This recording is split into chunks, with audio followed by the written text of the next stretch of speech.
morning everybody, good morning, it's JPR and welcome back to another video. Starter Pokemon are incredibly important. They are your gateway into the Pokemon world, your buddy who will reflect your own growth as the game progresses, and more often than not, they're the first look into the next generation of Pokemon. So I would believe it suffice to say that these designs are the most important ones to nail, because everyone knows that these guys will be the talk of the town. It's like the Super Bowl for nerds. People would choose sides for starter Pokemon upon their immediate reveals and defend them as if they were their own children, at least until 3 years passes, and then most of them just move on to the next batch. So let's take a look at these designs, what worked, what didn't work, and where they've been heading in the last 20 years. The Generation 1 starters are pretty basic, but in a good way.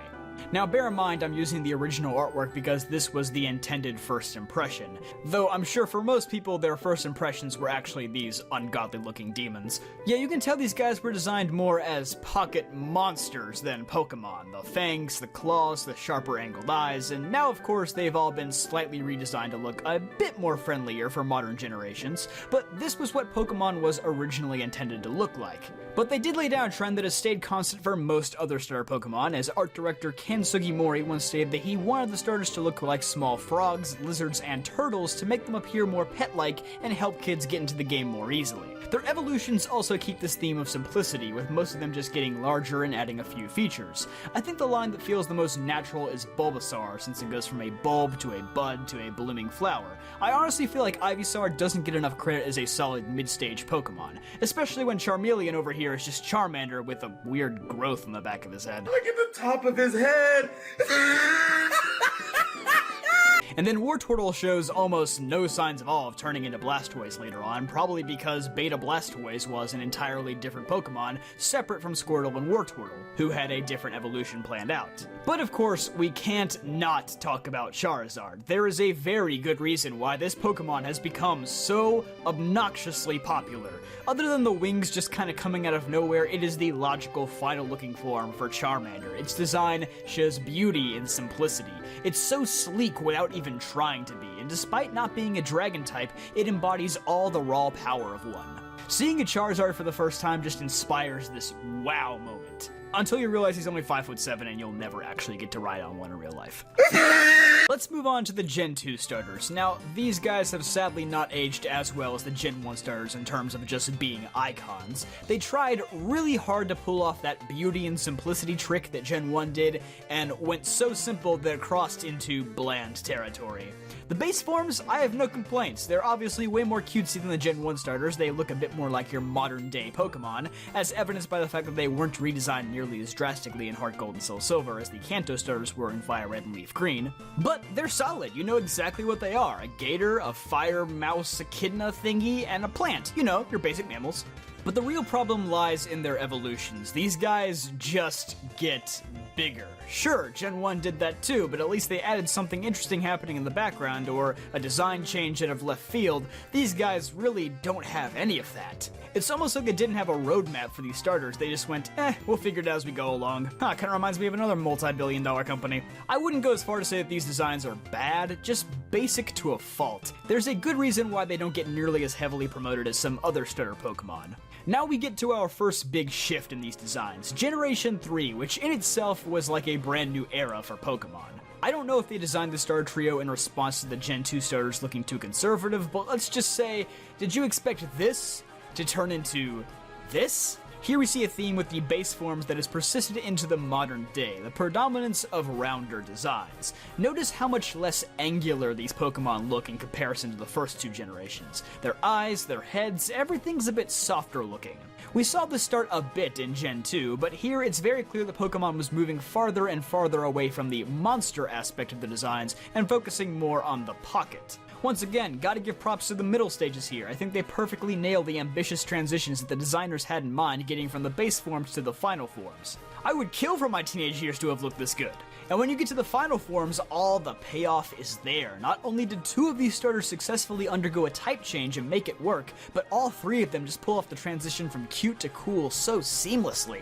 This is my favorite starter trio so far. And now we get to Sinnoh, which is my favorite starter trio so far. In concept, these guys are very similar to the Gen 3 starters. They start off very round and cutesy looking and do a complete transformation by the time they reach the end, with all three of them gaining an extra type and sticking the landing. It even creates a secondary type triangle where Torterra's ground can beat Infernape, Infernape's fighting can beat Empoleon, and Empoleon's steel can resist Torterra's grass. But he still gets earthquaked, so he kinda drew the short straw here. What makes these guys even cooler to me is the fact that while they start off as these basic pet-like creatures as Sugimori envisioned, they all integrate some secondary design aspect as they evolve. Empoleon is based on Napoleon and even shares his same height and weight. Torterra shares design elements with the Ankylosaurus and the mythical world turtle that carries worlds around on its back. And Infernape is Son Goku? Okay then, if you say so. But here we start to see a trend of starter Pokemon incorporating some sort of secondary design theme, which has worked both for and against them if you ask me. The final evolutions at this point are also remarkably more detailed than the simplistic ones of Gens 1 and 2, but I think it would be hard to pull off these secondary themes without pushing past their original design limitations. It's not a bad thing at all in my book, and despite them being more complex, they look anything but tacky.